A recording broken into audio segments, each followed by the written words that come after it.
Saudações, irmãos e irmãs motociclistas, pilotos e garupas. Este é o segundo vídeo da série A Família e o Amor às Suas Motos. Nesse segundo vídeo eu vou contar um pouquinho da minha história do motociclismo. Lembrando que no vídeo anterior a gente viu a trajetória do meu pai e a primeira moto que eu montei foi uma Chispa. Eu tinha 3 anos de idade e foi essa lembrança que eu inicio no mundo das duas rodas. A minha primeira moto tem uma história bem curiosa. Para começar, que a minha primeira moto não era minha.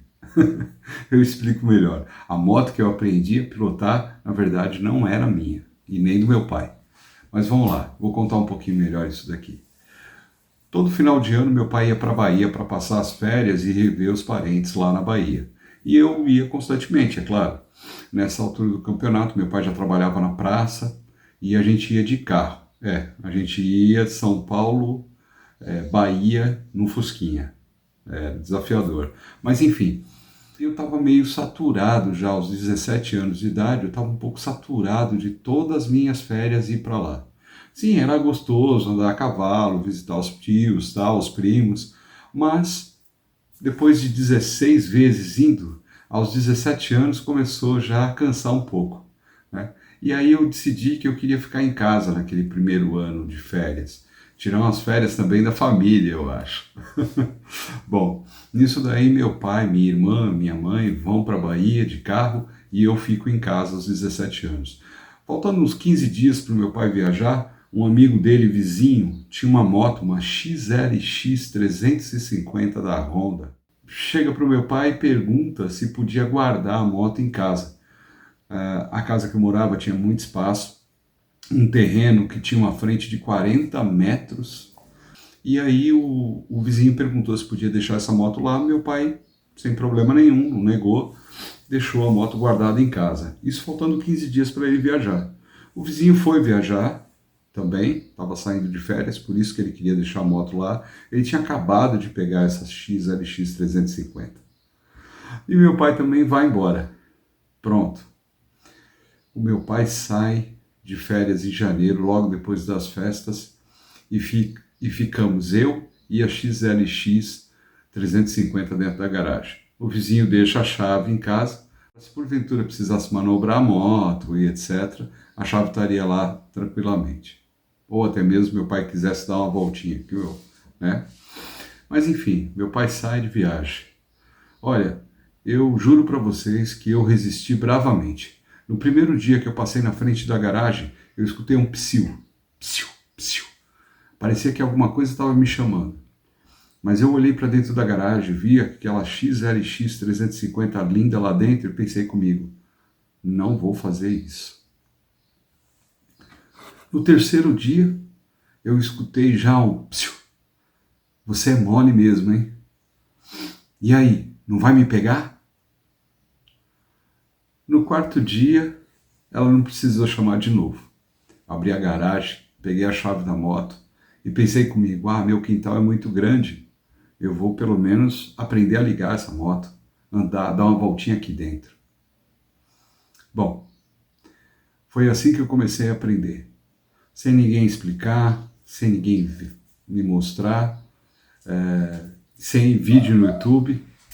Eu comecei a ligar a moto com muita dificuldade. Tomei várias coice de mula na canela com aquela XLX 350. Quem é das antigas aí, quem é raiz, sabe o que eu estou falando. O coice que aquilo lá dá. Para quem é mais novo, vou explicar rapidamente. A XLX 350 para você pegar no pedal de partida, não tinha partida elétrica. E era muito comum ela dar um solavanco, um retorno nessa embreagem, nessa alavanca para fazer a função de motor de partida, e isso vinha direto na tua canela. Então a gente chama de coice de mula, né? Tomava esse coice de mula, ficava em carne viva a coisa. Mas isso, nem por isso a gente deixava de ficar tentando ligar essa moto. E foi assim que eu aprendi a andar de moto, primeiro dentro do quintal. E naquelas mesmas férias, meu amigo, o quintal ficou pequeno, os 40 metros ficou pequeno, e aí eu comecei a andar no bairro, morrendo de medo mesmo, de encontrar com a polícia, sem usar capacete, sem usar absolutamente nada. Bermuda, camiseta, chinela havaiana, nossa senhora, quando eu penso nisso hoje, que irresponsabilidade. Mas foi assim que aconteceu. Eram outros tempos. Já se a polícia tivesse me parado ali, seria um problema, né? Sem carta, sem documento da moto, porque o documento estava em casa, para que eu ia andar com documento no meio daquela ilegalidade toda? Mas também ficava andando só ali dentro do bairro. Foi assim 30 dias de uso de moto. Bom, nem todo crime é perfeito, né? Deixei a moto abastecida, lavada, limpa, tal, etc. O pessoal voltou de viagem, meu pai voltou de viagem, o vizinho dele voltou, pegou a moto, e bem no dia que o vizinho dele retornou para casa para pegar a moto, o meu pai e o vizinho foram ligar a moto. E o meu pai começou a tentar fazer ela pegar e bater no motor de arranque, né? Aliás, bater na alavanca com o pé no motor de arranque para fazer ela pegar. Teve dificuldade, porque realmente para pegar ela não era fácil. E aí o besta chegou para ele e falou assim: ah, pai, peraí, é assim. Tomei a moto da mão dele, montei na moto e numa pedalada só fiz a moto pegar. Meu pai só olhou para mim e pensou comigo, pensou consigo, ele me conta: filha da mãe, o que você andou fazendo com essa moto? Meu vizinho foi embora e dali para frente ele já sabia que eu tinha esmerilhado a moto do vizinho. Desta forma, então, eu inicio o meu mundo de pilotagem, aí aprendendo a pilotar em grande estilo, né? Iniciei bem pra caramba, né? Uma XLX 350 em 1988, meu amigo, era para poucos. Mas infelizmente também foi só isso, né? Só tive esse primeiro contato. Sim, porque filho de taxista, mãe do lar, eu com 17 anos só fazendo segundo grau, sem a menor perspectiva de condição. Condição financeira para ter uma moto fora de cogitação, não tinha a menor possibilidade. Eu, pelo menos, não. Muito bem. Mas o mundo passa, né? A vida passa e a gente vai lutando. Bom, em 88, com 17 anos de idade, aprendo a pilotar. Depois disso daí, só para colocar numa linha do tempo, em 1990, 2 anos depois, eu começo a namorar com a minha futura esposa. Em 94 eu caso com ela. Eu casei jovem pra caramba. Muito bem. E depois, na sequência, em 96, nasce o meu primeiro filho, o Gustavo. Depois, aos 2000, nasce também o segundo filho, Leonardo. Outra viagem também. Quando eu falo viagem, gente, é porque eu vejo que é fantástica essa ideia do nascimento da vida e do filho. A valorização que eu dou para esses dois seres humanos fantásticos, que graças a Deus se tornaram dois homens incríveis. Desculpa aqui o momento pai. E aí em 2003 eu finalmente adquiro a minha primeira moto. Era uma NX 200 vermelha. Ela era de 1988, eu acho, 87, 88, e eu adquiro ela em 2003. Em 2004 eu troco ela por uma NX roxa. Essa eu me lembro que era 1989. A vantagem dessa moto é que ela já era partida elétrica, né? Já não sofria tanto. Tanto a vermelha como a roxa já era partida elétrica, eu não tomei coice de mula nessa moto. Motos que pegavam fácil, que funcionavam muito bem. Em 2006, por força da circunstância mesmo, da situação financeira e até mesmo uso, eu fui obrigado a vender a moto. Eu só fui voltar a ter moto em 2010.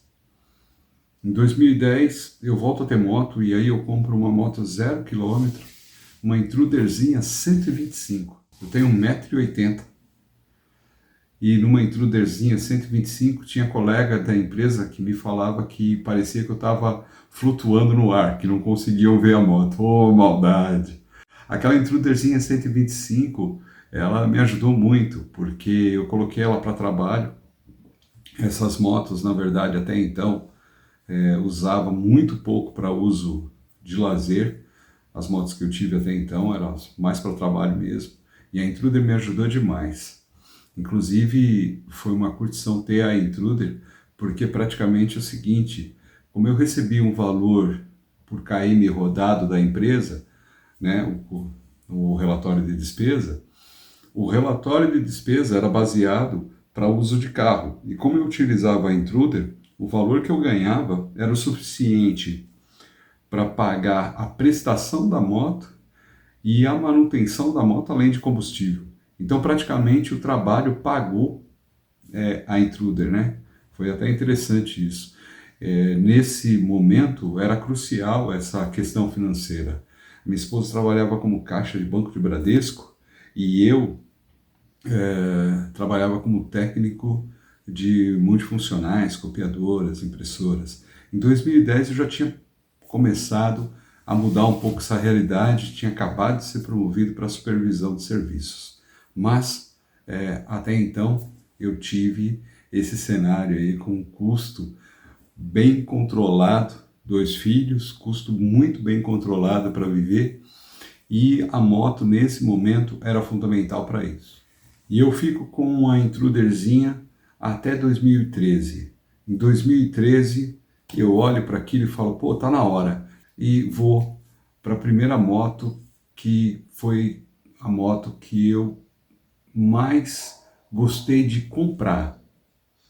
Foi a moto que eu olhei e falei, pô, agora eu vou comprar uma moto do jeito que eu quero ter, com uma cilindrada legal, com uma cilindrada bacana, com um visual que eu gostaria de ter. Essa moto era a Teneré 250 cilindradas. Eu comprei ela em 2013, ela é da 2010, a moto estava linda. Eu comprei essa moto com uma veneração incrível, mas infelizmente essa moto só me trouxe desgosto. Com 30 dias que eu com a moto, indo trabalhar, parei no farol próximo do trabalho, porque o farol tinha ficado vermelho, e veio uma mulher com o carro. Segundo ela não me viu, bateu na traseira da minha moto, me derrubou, me arrastou à frente do carro dela, me empurrando na frente do carro dela mais 4 metros. Isso me causou uma quebra no dedão do pé direito, porque eu estava parado, ela bateu em mim na traseira, então eu vou jogado para frente. E ela me arrastou. Depois eu fiquei sabendo que ela se desesperou dentro do carro por ter batido em mim e ter derrubado. E em vez de ela pisar no freio, ela puxou o freio de mão. Por isso que o carro me empurrou com moto e tudo para frente, me arrastando no asfalto durante 4 metros. Bem, a moto, ela tinha seguro. A moto foi para a concessionária. E eu fui para o hospital para fazer uma cirurgia no pé, colocar um pino no pé para segurar o dedão, porque deu fratura instável. Mas, em 45 dias, ambos já estávamos restabelecidos. Eu com o pé já totalmente recuperado e a moto também tinha ido para a concessionária da Yamaha, voltou em estado de zero. A moto já era linda quando ela voltou zerada. E a gente mora até hoje na zona leste de São Paulo, no São Miguel Paulista, bairro de periferia.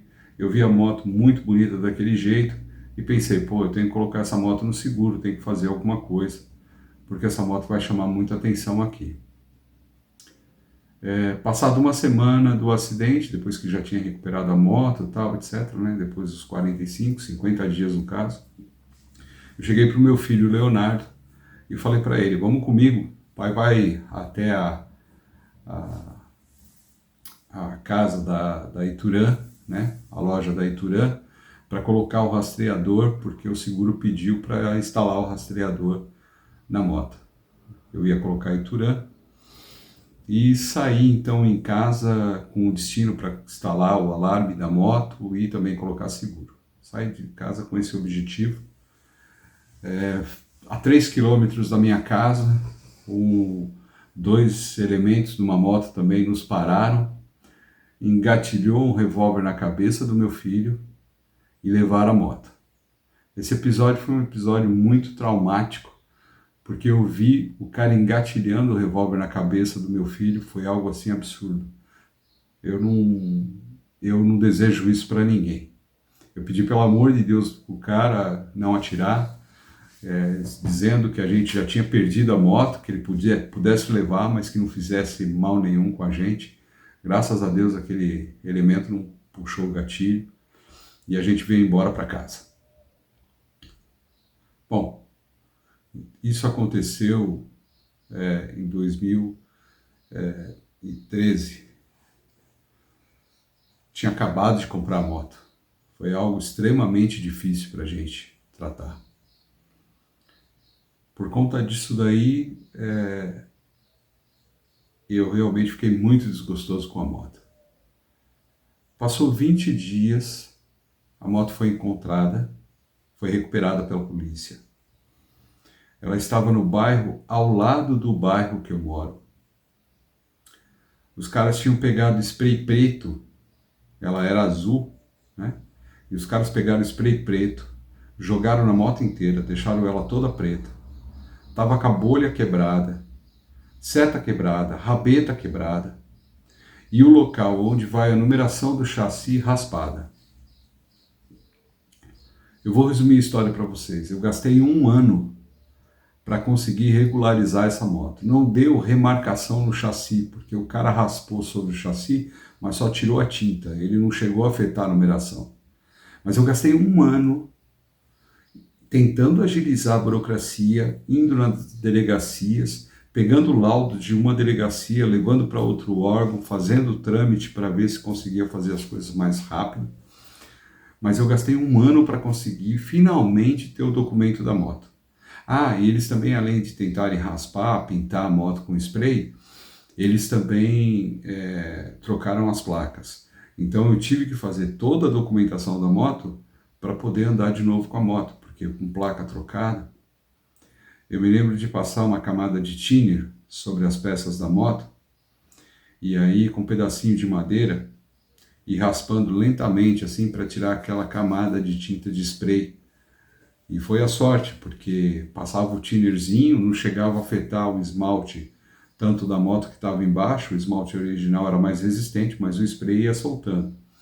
Só que eu gastei 1 ano fazendo isso com a moto parada dentro da minha garagem. E toda vez que eu tocava naquelas peças, eu lembrava do assalto que a gente tinha sofrido, enquanto tinha sido traumático. Bom, a gente conseguiu finalmente regularizar a moto. Tive a pachorra de pegar essa moto, montar nela, fazer um rolê até Socorro e voltar para São Paulo, para casa, sem seguro, sem nada. Mas eu fiz questão de dar um rolê nessa moto antes de vender ela, justamente para tentar quebrar esse trauma, não ficar com trauma de pilotar. Foi a pior viagem que eu já fiz na minha vida. Parecia que eu nunca chegaria em Socorro e eu tremia na moto de tanto medo que eu estava.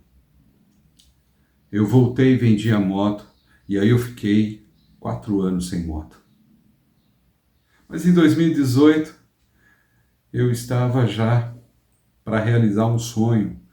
A situação financeira tinha mudado um pouco, consegui um emprego bacana, muita dedicação, muita luta.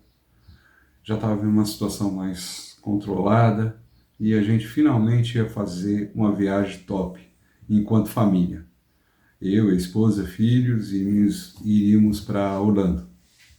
Finalmente conhecer os parques da Disney, etc. Bom, e bem próximo da viagem, era fevereiro, já estava com a viagem marcada, faltando coisa assim mais ou menos de 2 meses, um amigo meu irmão aí, aquele irmão que você tem que é filho de outra mãe, o Vanderlei, ele aparece em casa e estava com uma sitcom. E aí eu peguei, dei uma volta no quarteirão com a sitcom, com a scooter sitcom, dei uma volta no quarteirão, voltei para dentro de casa e pensei, puxa vida, caramba, era isso que estava me faltando. Eu abri mão em 2014 de ter moto, por causa do trauma que eu tinha ficado na Tererê, mas eu sentia que algo me faltava. É impressionante isso. Eu não era completo sem moto. Em 2018, quando eu dou essa voltinha, caramba, eu me toquei do que era. Eu falei assim, puxa vida, eu preciso voltar a ter moto. E aí a scooter, ela me parecia já como uma opção muito viável, porque scooter, sitcom, Dafra, scooter aqui na Zona Leste é bem mais seguro. Ninguém quer roubar uma scooter para ficar chamando no grau, né? Não tem porquê, não tem atrativo na moto do cara querer roubar a moto para ir para um pancadão funk. Não estou falando, não tem preconceito sobre o funk, é pura e simplesmente porque realmente os caras fazem isso, roubam as motos para aparecer, para pagar de gatão nos bares funk, né? Especialmente nas periferias de São Paulo. O fato é que isso daí me abriu portas e eu fui fazer a viagem. Eu não tinha comprado moto, mas eu trago de lá de Orlando um monte de porcariada com moto. Então eu trouxe jaqueta, calça, luva, intercomunicador de capacete, comprei tudo lá mais barato e trouxe. Não tinha moto, mas já estava trazendo os acessórios. E aí, no próprio ano de 2018, eu passo a ter novamente moto, uma Citicom 300 da marca Dafra, ano 2015, em 2018. E em 2018, já começamos também a usar a moto não só mais para uso do trabalho, para ir e voltar ao trabalho, mas também já comecei a utilizar a moto para fazer alguns pequenos passeios. A ideia era fazer passeios dentro de São Paulo, né, em comboio, porque eu sempre sonhei, enquanto adolescente, viajar, né? Eu vi aqueles filmes, o Easy Rise, né, antigos e tal, ou até mesmo assistia na televisão alguns comboios de motociclistas e sempre ficava me imaginando neles. E aí em 2018 eu começo a pesquisar grupos de pessoas que utilizam moto de final de semana e que fazem passeios em comboio. Descobri alguns grupos de 2018 para 2019, como o SPC, né? Na ocasião era Scooter Paulista Clube, fazia bastante passeios, era um grupo extremamente organizado para fazer passeio. Digo era porque aconteceu 2 anos depois, alguma coisa aconteceu no grupo que acabou com o grupo em termos de organização de passeio. A gente quase não vê os caras fazendo passeio. E depois também o próximo rolê, também era um outro grupo também que começava a formar gente, fiz alguns passeios com ele. Descobri também o Trem Vermelho do Oisangue, que já tinha uma causa um pouco diferente, né? De 2018 para 2019 descobri o Trem Vermelho. E aí a ideia deles era fazer passeios para doação de sangue. Nessa mesma época eu começo a fazer doação de sangue com o Trem Vermelho. E assim começa também o nascimento do grupo no Facebook, chamado primeiramente de Motociclisturismo. O Motociclisturismo, depois para frente, eu mudo o nome do Motociclisturismo. Já em 2020 eu mudo o nome para Viagem na Moto. Motociclisturismo era um nome muito comprido, né? Embora explicasse a ideia, né? Moto, turismo, né? Motociclisturismo. A ideia explicava, o nome se explicava, né? Turismo de moto, mas era difícil de guardar. E a viagem na moto acabou sendo mais interessante. Com a viagem na moto também, nasce também o canal no YouTube, nasce no TikTok, também nas redes sociais, aí um reforço maior com essa ideia de divulgar a questão de passeios de moto, né? Bom, 2018, como eu já falei, eu começo a fazer alguns passeios de moto, junto com a minha esposa também. E aí muita gente me pergunta como é que a Tânia, minha esposa, foi inserida nesse mundo das duas rodas, né? E porque tem muita gente que fala, poxa, minha esposa não vai para esse tipo de coisa, minha esposa não, eu sou obrigado a ir sozinho, o que me limita, porque eu tenho que ir e voltar rápido, né? Eu posso sair de manhã, dou um rolê, mas na hora do almoço eu tenho que estar de volta, para poder também me relacionar com minha esposa, almoçar com ela e tal, porque ela não gosta de andar de moto.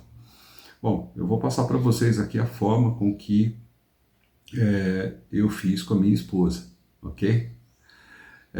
Logo no começo, quando a gente pegou a moto, e, por exemplo, ela queria ir num shopping, em alguma coisa, eu falava para ela, eu vou se for de moto, senão você pega o carro e vai. Eu não estou afim de ir para lá, passar trânsito, passar estresse. E aí começamos a usufruir da moto para ir para shopping mesmo, tal, e os shoppings mais próximos. Então, foi lentamente que isso foi se tornando, não foi da noite para o dia que você transforma a pessoa, desenvolve gosto da pessoa em andar de moto.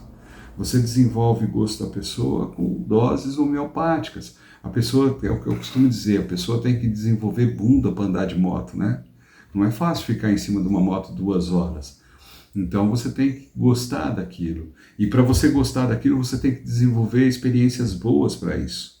Então, levar a esposa num shopping próximo, vai fazer alguma coisa que ela gosta. Eu tive sorte também de ter uma esposa que gosta de viajar, de passear, ela gosta muito de passeio.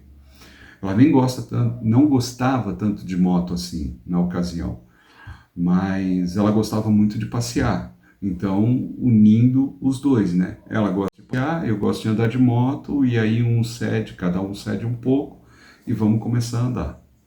Bom, a gente começou a andar e aí a gente começou a fazer os passeios de moto em comboio e ela viu que era gostoso, porque a velocidade média é controlada, o passeio muito bem organizado, com aqueles grupos que eu acabei de citar para vocês. Então foi algo que foi introduzindo ela com muito mais facilidade. Depois, em 2020, eu troco a Citicom pela Maxim. E aí tem um fato curioso que eu levo essa Citicom para o meu pai, que já está lá em Águas de Santa Bárbara. Lembra no vídeo anterior que ele fala, que ele cita, que utiliza, né, a Citicom um tempo, com 78 anos de idade? Então eu levo a Citicom para ele e compro uma Maxim para mim.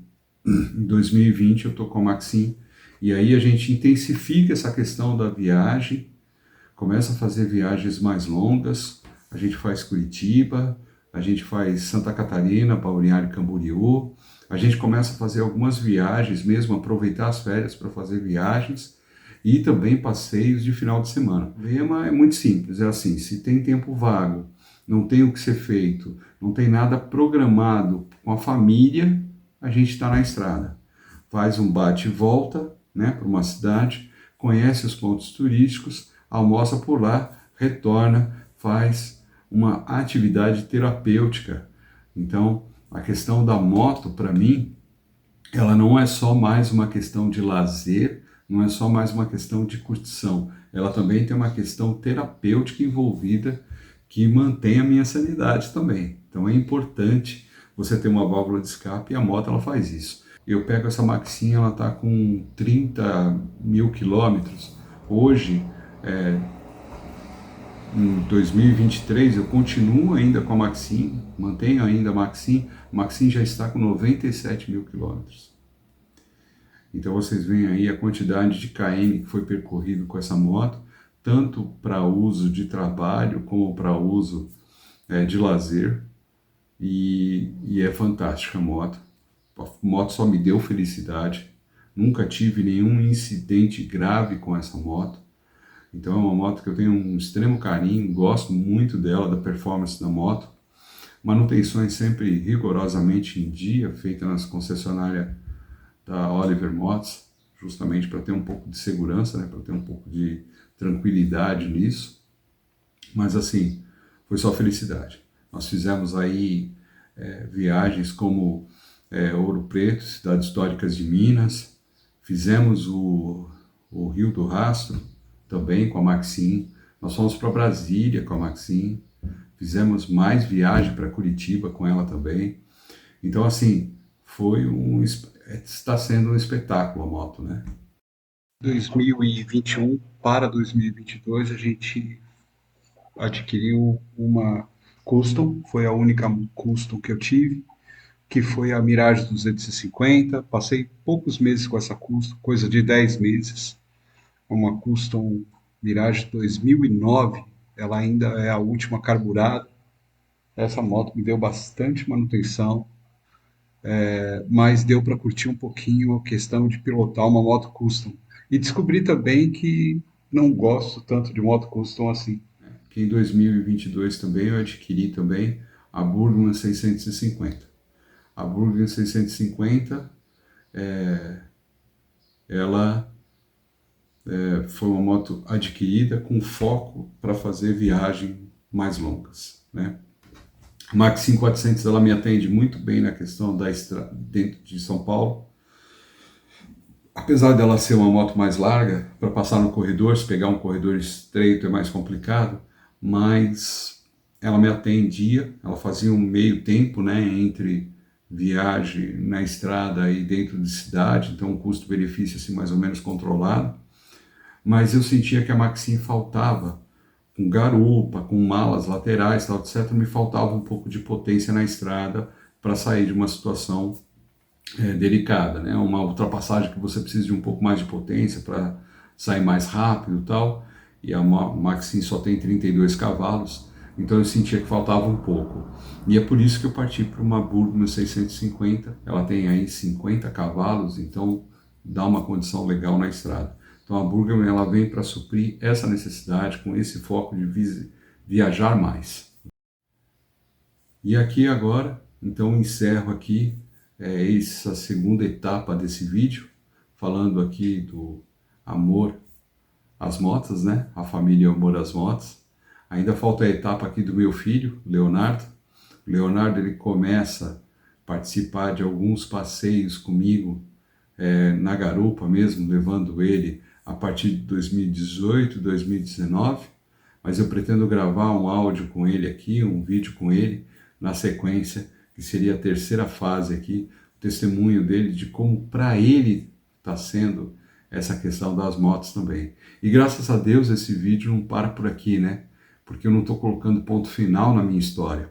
Eu só quis dar essa introdução para vocês. O objetivo desses vídeos é justamente dar a introdução para vocês de como 3 gerações de motociclistas têm se desenvolvendo e têm vivendo o amor ao motociclismo. Repara que meu pai teve um bom período também, que utilizava moto só para trabalho, tal, etc. Eu também, né, fiquei um bom período, inclusive não é todo o período que a gente tem moto também. É bem interessante isso, né? Eu percebi que, de modo geral, a população brasileira tem a moto para uso de trabalho mesmo, por uma questão de necessidade, ok? Que quem dera, né? Se a gente pudesse ter motos, pura e simplesmente por prazer de ter a moto, por ter a pilotagem, né? Na prática não é bem assim que funciona. Com meu pai não foi assim, comigo não foi assim, e com o Leonardo também a gente vai ver também que não é tão simples assim. Mas eu fecho esse vídeo aqui dizendo o seguinte, que quanto antes puder desenvolver o amor pelo motociclismo e puder ter a experiência de fazer turismo de moto, vai descobrir um mundo novo. É impressionante. Ah, tem um detalhe também que eu estava me esquecendo. Vocês veem, por exemplo, aí utilizando colete, né? Eu uso o colete do Trem Vermelho do Oisang e eu nunca não havia me identificado com nenhum motoclube. Embora eu tivesse participado aí de alguns eventos de motoclube, passeando com motoclube, eu não me identificava com nenhum motoclube, com a concepção do motoclube em si, com a hierarquia do motoclube, com o estatuto do motoclube. A irmandade, eu entendo que todos nós, motociclistas, devemos ser irmãos, independente de você usar colete ou não. E para mim, Cláudio, só fazia sentido utilizar colete se eu me identificasse com aquele grupo, né? E o Trem Vermelho do Oisang, com esse grupo eu me identifiquei. Me identifiquei por conta da causa de doação de sangue, né? Então eu não utilizo um colete Viagem na Moto, que é o meu canal. Utilizo o colete do Trem Vermelho do Oisang para poder fazer a divulgação dos eventos de passeios para fazer doação de sangue. Então, a cada bimestre, a gente organiza um passeio para fazer doação de sangue. Por isso que você está vendo aí o títulozinho aí do Trem Vermelho Doe Sangue aqui em cima, divulgando essa causa. Ok? Então, também tem um trabalho social envolvido nisso, que é salvar pessoas, salvar vidas. Venha com a gente também, pessoal do Trem Vermelho, a fazer doações de sangue. Acompanhe aí nas redes sociais, @Trem Vermelho Doe Sangue, ok? Para saber aí onde é o próximo ponto de coleta de doação de sangue. A cada doação você salva 4 vidas, então vale muito a pena. Não perca o próximo vídeo, que é justamente aí o Leonardo dando testemunho dele, de como está sendo essa introdução no mundo das duas motos. Eu vou me despedindo por aqui, agradeço muito a tua audiência e paciência, e realmente foi muito gostoso poder contar essa história aqui. Até a próxima.